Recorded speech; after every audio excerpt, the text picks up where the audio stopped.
And the last item on today's AC meeting agenda is about exploring the future work for W3C. And this topic will be led by Bing Wei from the advisory board, as well as Philippe, the W3C strategy team lead, as well as project lead.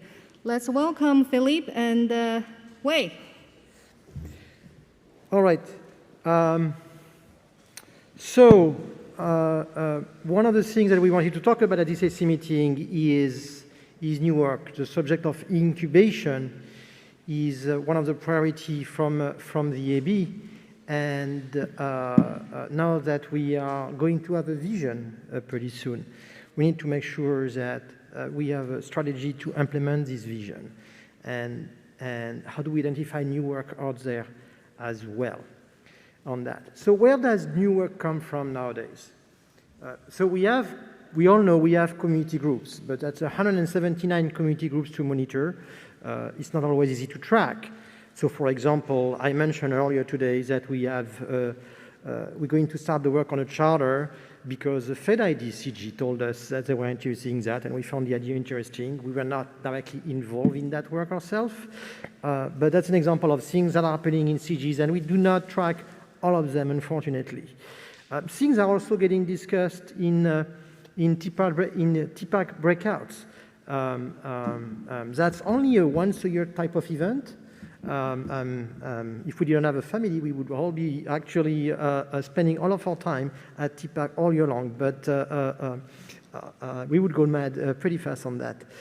And very often, it's not clear what the follow-up from those TPAC breakout sessions are as well. From time to time, we haven't done so lately, but the team has been organizing workshops. So far, they have been only proposed by the team. On that, we do not have any workshops in the pipeline at the moment coming up. New work can also come from within our working groups, our interest group, or business groups. And sometimes it's within the scope of the working group, so it's kind of like, well, we'll just work on it when they have a new idea on that. Sometimes we have members approaching the WCC staff saying, why don't you guys work on this? Who is actually, you realize something is happening over there, you should pay attention to it. There are also the outside trends, buzzwords, and that's certainly, attracting attention. AI is a great example of that with ChatGPT and so on. That certainly put it a new light on this space for quite some time. And we catch those trends from press articles, social network, all type of technologies. And certainly other places that are not on this slide where actually where the new work is potentially coming from. So once we know that there is new work to be done, what happened to it? And well, as I mentioned earlier, if this new work fall within the scope of an existing working group, we simply direct either the community, the WCC member, to that working group to say, well, guess what? There is a working group that has been working in this space. You should go and talk to them. So, for example, 3 months ago, I was in China, and there were discussions about like the haptic API, and I was like, oh, that was something that came up like 10 years ago, something like that, around the web apps, and apparently they discussed about it earlier this week, and it could be added in the scope if I understand that correctly. On that, so it's great when we can find an existing working group that it fits within their scope, who is interested to work on it. When that's not the case, this hopefully end up at the minimum into our incubation pipeline, the funnel, as is sometimes being mentioned on that. So we basically open an issue over there, and at least we have a record of like, yeah, this crossed our radar as well. The problem with the pipeline is that it's a vast mix of unclassified issues. And it's been accumulating over the years. It's really hard to follow as well. No matter how many times I spend to explain on it, it is hard to follow. and it has to be rethought on that. But the reality is, it is sometimes a black hole for ideas, and you'll find there plenty of ideas that had no follow on. And with all of those things, also, how do we prioritize? Very often it's like we find someone in the staff who is interested in it, and that helps ourselves.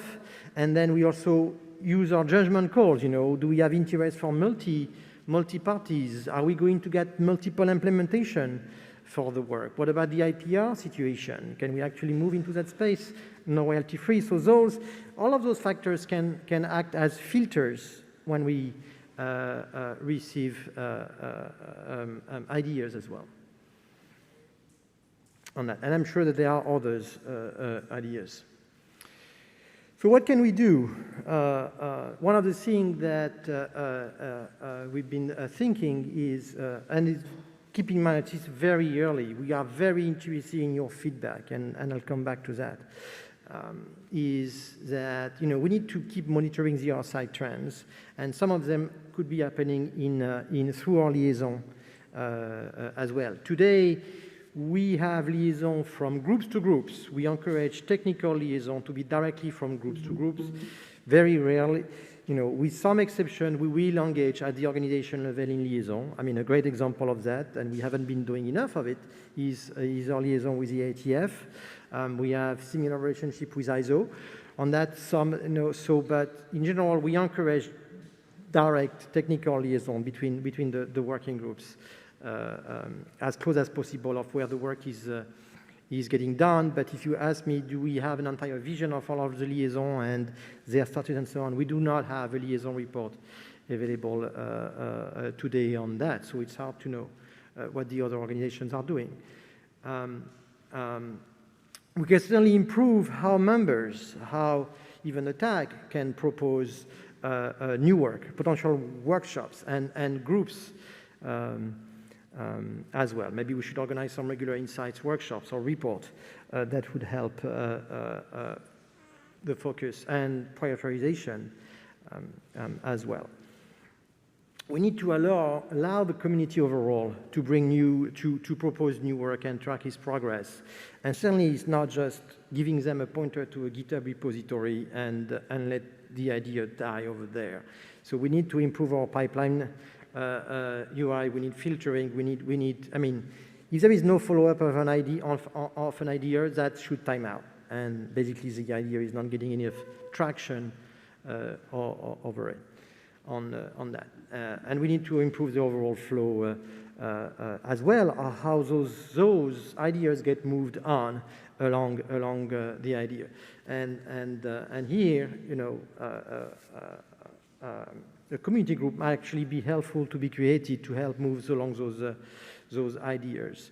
And in terms of prioritizations, getting more involvement from the TAG and potentially the AB as well to help the team on the prioritization of technical ideas could be also considered. So to expand a bit more on this idea of a community group that I, as a placeholder, I name a pipeline. One thing we could do is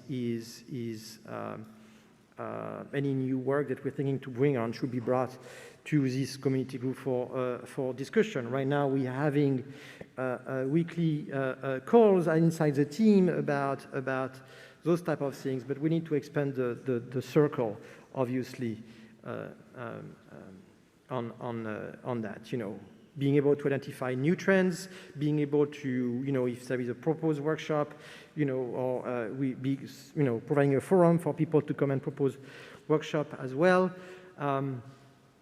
Also helping the incubation work which is happening, which very often, sometimes people don't know how to actually move things forward as well, or directing the community who is interested in incubating ideas to the right community group as well. And reviewing and helping the maintenance of the strategy pipeline over time will certainly be helpful. And I already mentioned prioritization on that. Thanks, Philippe. Good afternoon. My name is Ding Wei. I'm now serving W3C AB.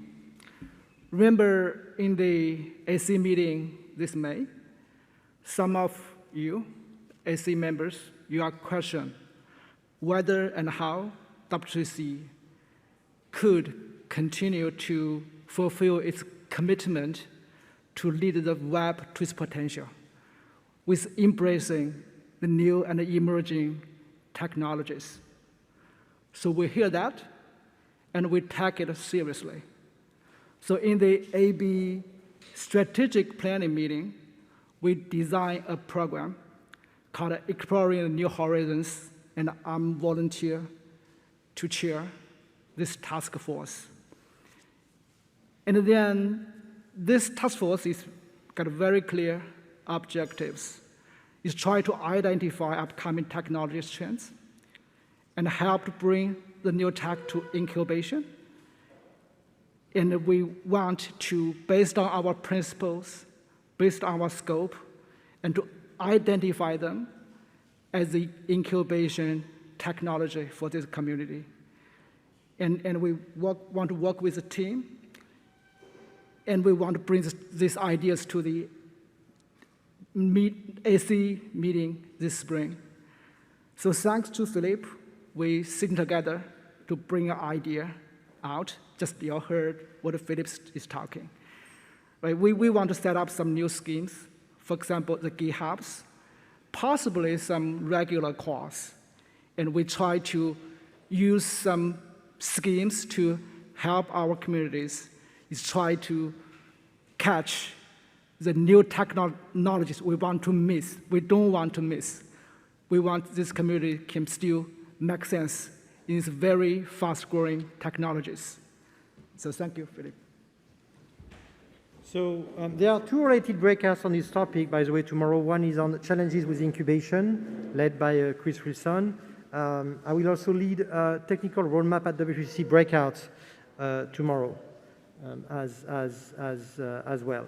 So, you know, in terms of new work that could be followed on, nothing is actually, there is always things. I was meeting actually this morning with the social web community group about update to ActivityPub.